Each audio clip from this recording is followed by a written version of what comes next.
Hi అండి, ఇది onion chutney అండి. ఉల్లి చట్నీ ఇడ్లీకి మినపట్లకి బాగుంటుందండి. ఇది దోశలకి ఇడ్లీకి బాగుంటుంది. ఇది ఎలా తయారు చేయాలో చెప్తాను. అందరికీ నమస్తే, welcome back to my channel all rounder నేను శ్రీధర్ని. ఇవ్వండి ఆనియన్ చట్నీ చేయాలనుకుంటున్నాను. దీనికి కావాల్సినవి ఆనియన్స్, టమాటాలు, ఇవ్వండి చింతపండు, ఇవ్వండి మిరపకాయలు, జీలకర్ర ఇవి వేసి మిక్సీ చేయాలండి. చేసి చూపిస్తాను. జింజర్ ముక్క కూడా, అల్లం ముక్క కూడా యాడ్ చేయాలి. ఇదిగోండి మిక్సీ చేస్తాను. కానీ ఇలాగ పచ్చిపచ్చడి బాగుంటుందండి. ఇష్టపడిన వాళ్ళకి ఆనియన్ చట్నీ ఇలాగ తాలింపు వేయకుండా నేనైతే తాలింపు వేస్తానండి. కానీ ఇలా కూడా బాగుంటుంది. ఇవ్వండి స్టవ్ వెలిగించుకొని మూకుడు పెట్టుకున్నాను. ఆయిల్ వేస్తున్నాను కొంచెం. ఇవ్వండి ఆయిల్ వేడెక్కాక ఆవాలు, మినపగుళ్ళు, ఇవ్వండి ఉల్లిపాయలు వేస్తాను.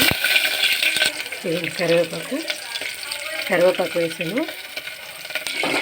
వేడి పట్టిందంటే పసుపు వేయాలి. పసుపు వేసాక మిక్సీ చేసి వేయాలి. ఇవ్వండి పసుపు వేస్తున్నాను, వేడిపోయింది.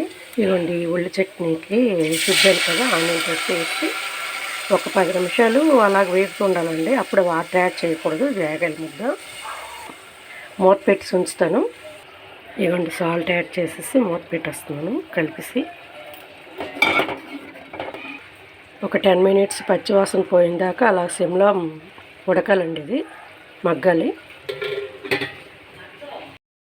చట్నీకి ఇలా వేగిన తర్వాత ఇప్పుడు వాటర్ వేయాలండి. వాటర్ వేయాలి కొంచెం. ఒక 3/4 లీటర్ వాటర్, అదే 1/2 లీటర్ వాటర్ పడుతుంది.